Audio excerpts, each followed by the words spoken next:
Hello friends, welcome to my YouTube channel Rajveer education academy. आज हम पढ़ेंगे चैप्टर 5 समांतर श्रेणी का उदाहरण 5वां। तो हमारे पास प्रश्न है, वह एपी निर्धारित कीजिए जिसका तीसरा पद 5 और सातवां पद 9 है। हमें प्रश्न में एपी ज्ञात करना है। एपी मतलब समांतर श्रेणी, और समांतर श्रेणी क्या होती है? वह श्रेणी जिसमें प्रत्येक संख्याओं के बीच का अंतर बराबर हो, मतलब इक्वल हो, समांतर श्रेणी कहलाती है। और समांतर श्रेणी ज्ञात करने के लिए हमें प्रथम पद और सार्वंतर पता होना चाहिए। और प्रश्न में दिया है तीसरा पद और सातवां पद, तो हम यहाँ आइए इसे हल करते हैं। तो दिया है a3 बराबर 5। ये जो तीसरा पद है ये 5 है हमारे पास, तो हम यहाँ पर ये 3 है, ये तीसरे पद को दर्शाता है, तो हम यहाँ लिख देंगे a3 बराबर 5। और सातवां पद 9 है, तो a7 बराबर हम 9 कर देंगे। अब हमारे पास तीसरे पद का फार्मूला होता है a3 बराबर a प्लस 2d। हाँ, हमारे पास जो nवां पद ज्ञात करने के लिए जो मेन फार्मूला होता है ये होता है an बराबर a प्लस ब्रैकेट में n माइनस 1 अपॉन d। अब यहाँ पर n जो होता है ये पर्टिकुलर संख्या को ज्ञात करने के लिए होता है, मतलब नंबर ऑफ पद।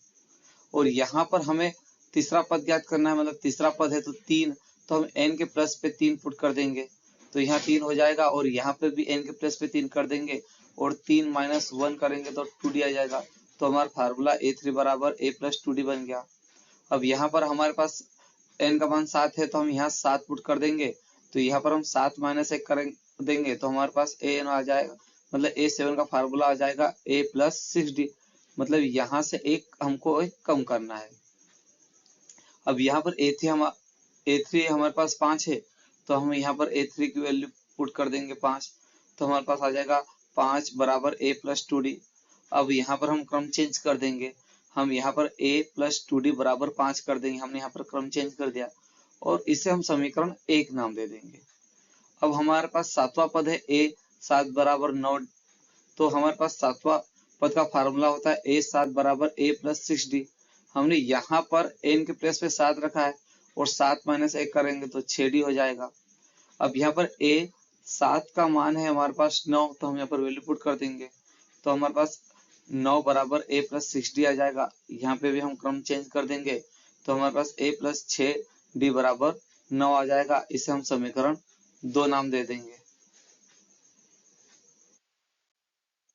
अब हम समीकरण 2 में से समीकरण 1 को घटा देंगे, तो हम लिख देंगे समीकरण 2 में से समीकरण 1 को घटाने पर, तो हमारे पास समीकरण 2 है a प्लस 6d बराबर 9, और हमारे पास समीकरण 1 आ जाएगा a प्लस 2d बराबर 5।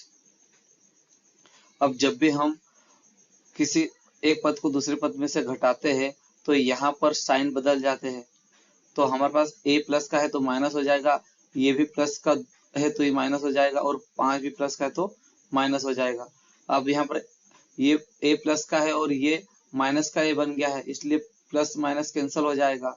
और यहाँ पर 6d प्लस का है और ये 2d माइनस का बन गया है, तो प्लस माइनस हमेशा घटता है और साइन बड़ी संख्या का, तो 6d में से 2d जाएगा तो हमारे पास 4d आ जाएगा, बराबर का बराबर। 9 में से हम 5 को माइनस कर देंगे तो 4, क्योंकि ये जो 5 है ये माइनस का बन गया है। जब भी हम किसी संख्या को घटाते हैं तो उसके अंदर के सारे साइन बदल जाते हैं, मतलब ये a प्लस का था तो माइनस हो गया है, ये प्लस 2d मतलब 2d था तो ये भी माइनस हो गया, और ये प्लस का 5 था तो ये भी माइनस हो गया। अब हमें d का मान ज्ञात करना है, इसलिए हम 4 का पक्षांतर कर देंगे। 4 गुणित में है, पक्षांतर करेंगे तो भागित में चला जाएगा, तो हमारे पास d बराबर आ जाएगा 4/4। अब 4 से 4 कैंसिल हो जाएगा, तो d का मान आ जाएगा d बराबर 1।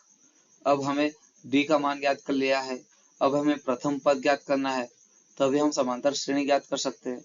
तो प्रथम पद ज्ञात करने के लिए हम d का मान समीकरण 1 में पुट कर देंगे, तो d का मान समीकरण 1 में रखने पर आप समीकरण 1 में भी रख सकते हो d का मान, और समीकरण 2 में भी रख सकते हो।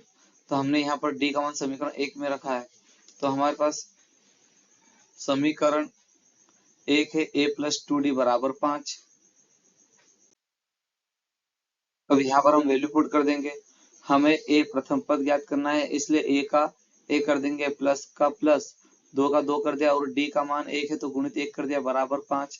अब हम यहाँ 2 गुणित 1 करेंगे तो 2 ही होगा, क्योंकि 1 का किसी भी संख्या में गुणा करेंगे तो वही संख्या आती है।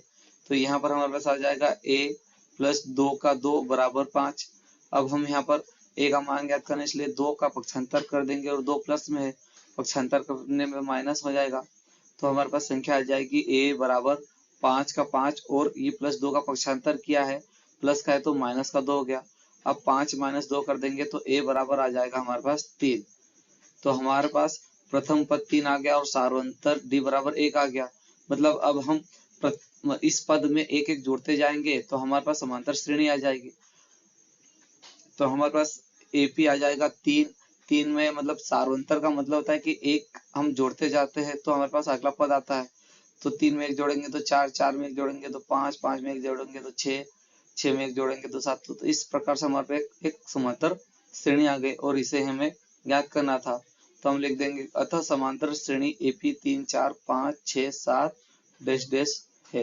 ये हमारा आंसर है। आई होप कि आपको यह वीडियो पसंद आया होगा। यदि यह मेरा वीडियो पसंद आया हो आपको तो प्लीज मेरे वीडियो को लाइक करें, सब्सक्राइब करें और शेयर करें। धन्यवाद।